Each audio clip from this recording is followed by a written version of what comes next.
Good morning, Captain. I am the Cadet Lian. And I'm Captain Rodel Salas. Nice to meet you, sir. Nice to meet you.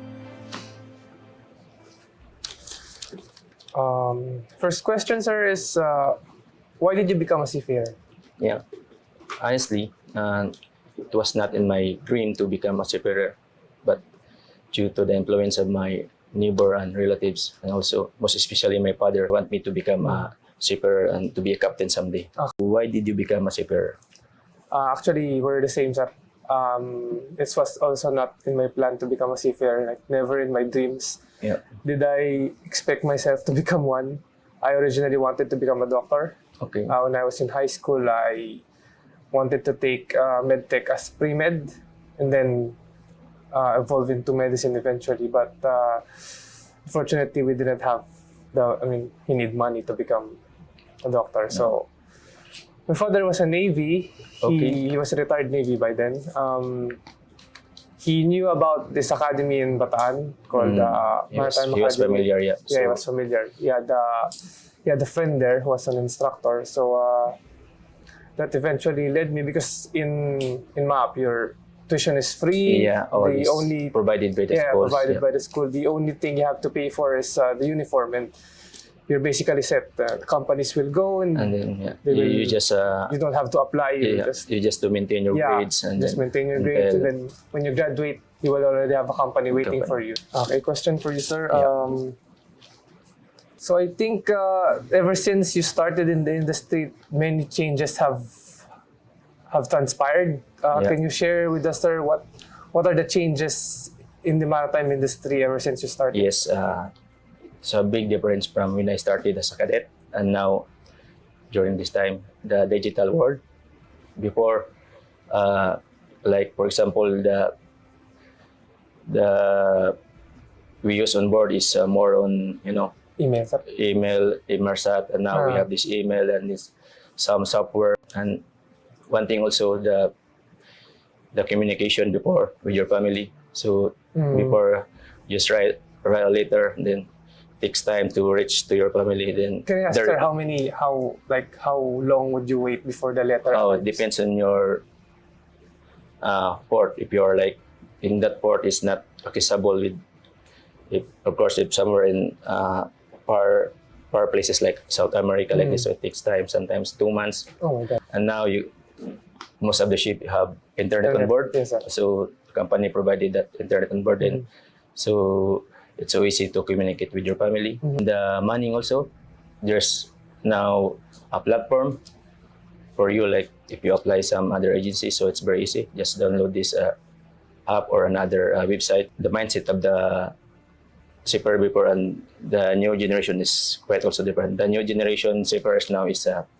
they're very smart and in terms of saving money. So back then, sir, you don't care about Yes, like the old seafarers was it's like happy-go-lucky.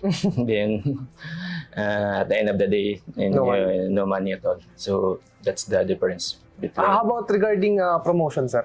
Is it easier back then to be promoted, or today is easier? Regarding the promotion, still the same. The promotion is you need to work for it. So if you're doing your best, then the senior officer, the captain, will see you that the potential initiative. You have a potential. This guy has a potential. They will help you. They will encourage you. They will motivate you. Yes. So yeah, you're a senior cadet now, right? Yes, sir. So what was your experience of being a cadet? Actually, it was pretty good, sir. I have already had 2 contracts of being a deck cadet, and during my first contract, I experienced Russian chief officer. Because the cadet with different nationalities. Huh? Yes, sir, different nationalities. Cadet is reporting directly to chief officer. Yeah. So Russian chief officer in my first contract, and then my second contract as Filipino chief officer. Both of them good. They teach me a lot. I became their shadow. When they're awake, I'm awake. Wherever they go, I go. So far, experience of being cadet is very rewarding, and I've learned a lot, especially not just from chief officer, of course, captain, other officers. Also the ratings, you cannot undermine the fact that the ratings can also teach you something, especially regarding hands-on work. Yeah, you know, we are the most also Yes, sir. experienced. Like as a cadet, you don't just have to look into the officers for knowledge you want.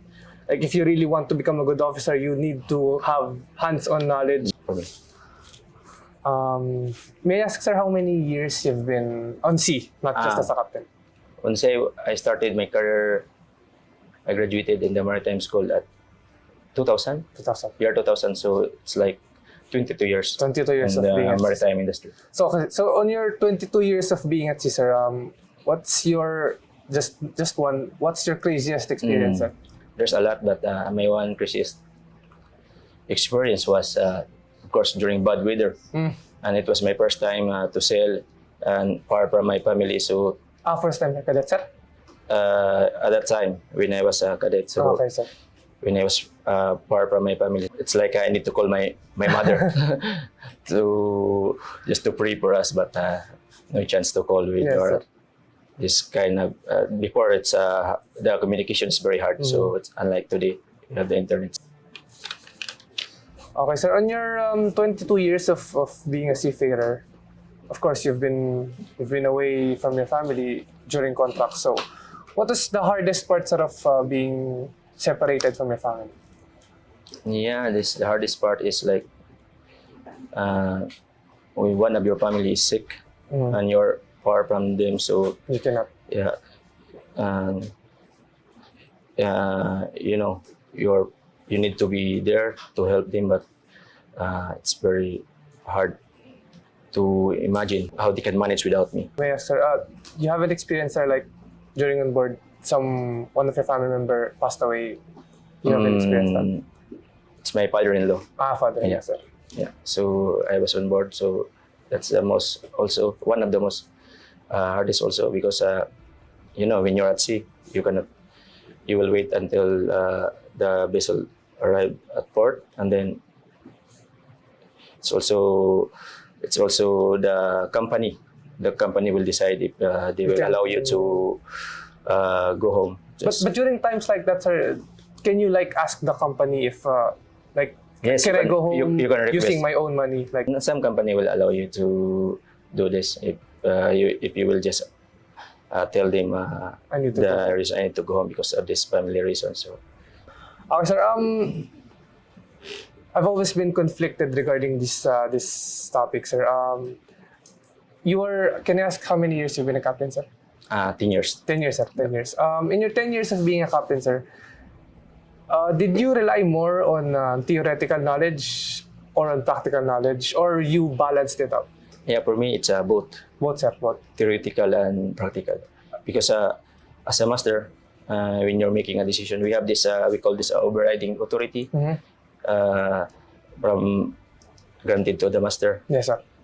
for safety, the life at sea, and then this property, Environment, sir. environment. So that's the overriding authority.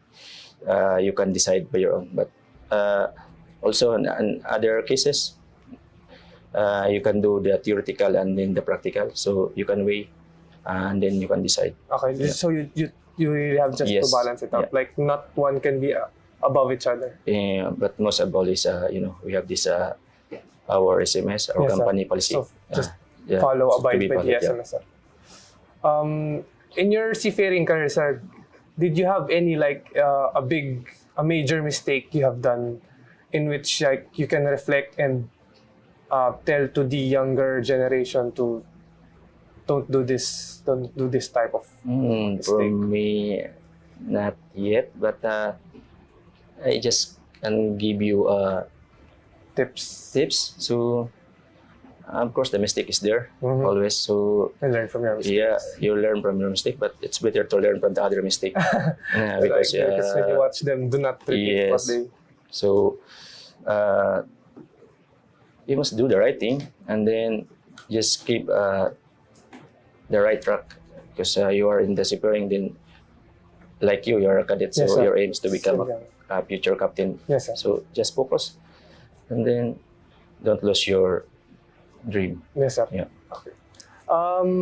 Regarding this, the decision making, sir. I mean, I myself as a cadet, I'm not yet that decisive yet. Like, I go back and forth between things on board ship. Like, am I gonna do this? Am I gonna do that? So as a captain, sir, you make the toughest, like, big decisions. You have the final call. You have, as you said, sir, you have the overriding authority regarding things. So how do you, like, assure yourself, sir, that you made the right decision? Even you're a master on board, but you need also assistance from the shore. Yes, sir. So if some problem arise, then Like, for example, you can call you can call your superintendent, call your DPA, OPs, your DPA, and then of course they will give you the instruction like this, and then but still the captain's decision is still to be followed. But yeah, as I've told you that you must seek help. Seek help from the You shore. cannot just carry it all the burden. Yes, sir. And before you decide, so all parties will be aware that you are deciding this kind of things. Okay, sir. For my final question, sir, at some point in your seafaring career, sir, like, or in your 22 years of being a seafarer, was there ever a time where you questioned yourself, why am I here? Like, why did I choose this profession? Like, I mean, for example, you're from cargo operation, you're tired, pusoy, sir.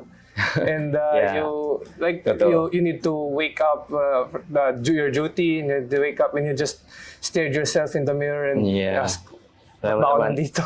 alam mo naman, what motivates us is money.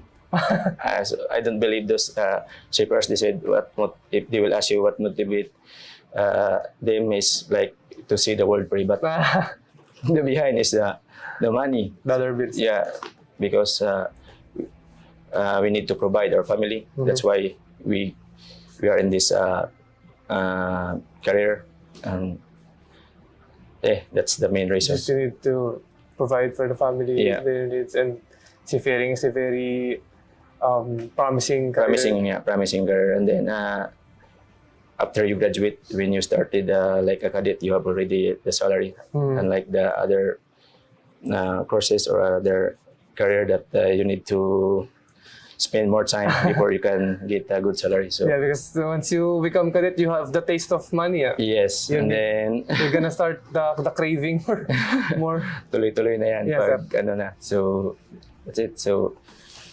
all I can suggest, like you as a cadet, so just chase your dream, and when you're on board, even me as a master, the continuous learning should always there. Yeah. Even as a master, sir, still need chief engineer, master, whatever you're on. That's why we have a lot of conference, we have lots of seminars like this, because you know most of the accident happen on board is the higher percentage is the human error. So just to keep reminding all the seafarers to refresh their mind regarding. So continuous learning, and that's the most important. Thank you, sir.